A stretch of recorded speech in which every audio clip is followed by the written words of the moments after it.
Alright, g'day. If you're an IB psychology teacher and you want to know a little trick how to stop your IAs from being moderated down, then stay tuned and watch this video because I've got something that I think is going to help you out.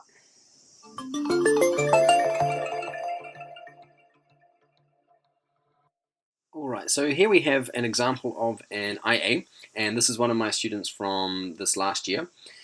And over the years, I took a long time practicing with different ways of writing comments to show the examiners where I was awarding marks and how I was interpreting the rubric. And I tried with Google Docs with leaving comments and Word Docs with leaving notes. And over the years, I find that writing on a PDF is the easiest and the best way to leave annotated comments. And so you can have a look at an example here, right, where I'm just writing these comments in the margin. From a moderator's point of view, when teachers do this, if it's by hand or if it's typed like this, it's really helpful because we can see how the marks are being awarded. When IAs are submitted and they've got loads of comments on a one-page summary at the top of the IA, or the comments are added through IBIS, it's okay and it's still helpful. But I personally like this this approach because it's easier for an examiner to see exactly where the marks are being awarded and why they've been awarded. I also like using the PDF because I just find that this feature is the easiest and the simplest to use.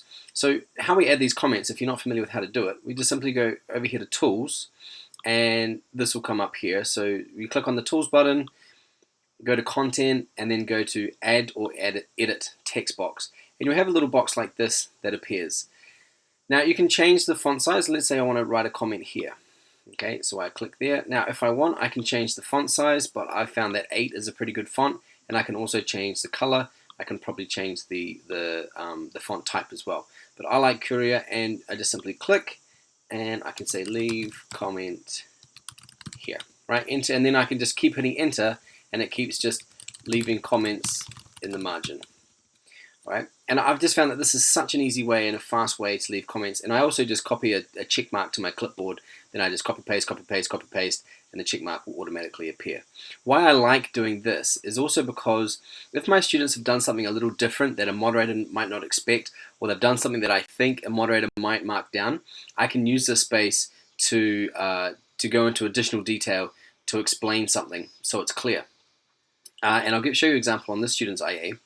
The student got a 20 out of 22, and like my other A's, it wasn't moderated, the marks stayed the same.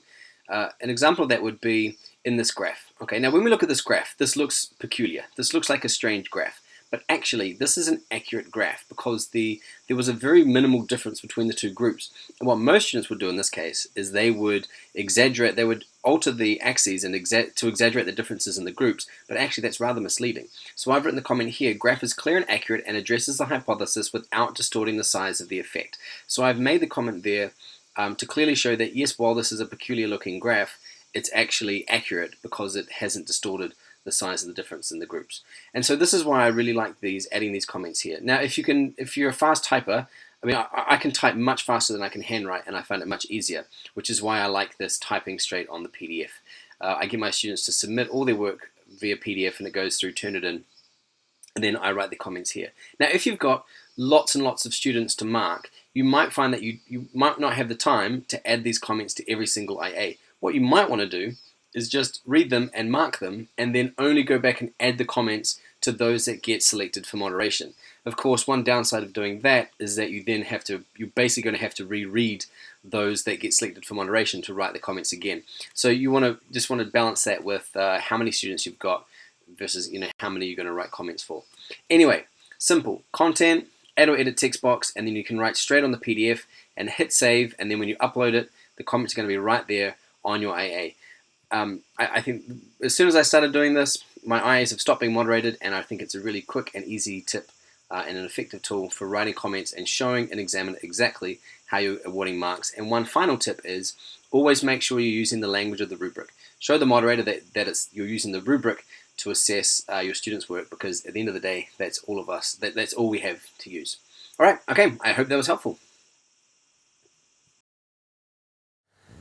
Well, I hope you found that video tutorial helpful for the internal assessment. If you did, if you're a teacher, go onto our store and download your free preview of our internal assessment teacher support pack. This has got everything you need for teaching the IA, including a template for a guide that you can use. It's got checklists, it's got the rubrics, it's got example IAs with moderator comments, and everything you need there. Some additional information on inferential statistics, all those tricky bits you'll find. Also got extracts from the textbook to help you. So the link is in the description for, it'll take you straight to the support pack to download your free preview today. All right, thanks for tuning in. See you next time.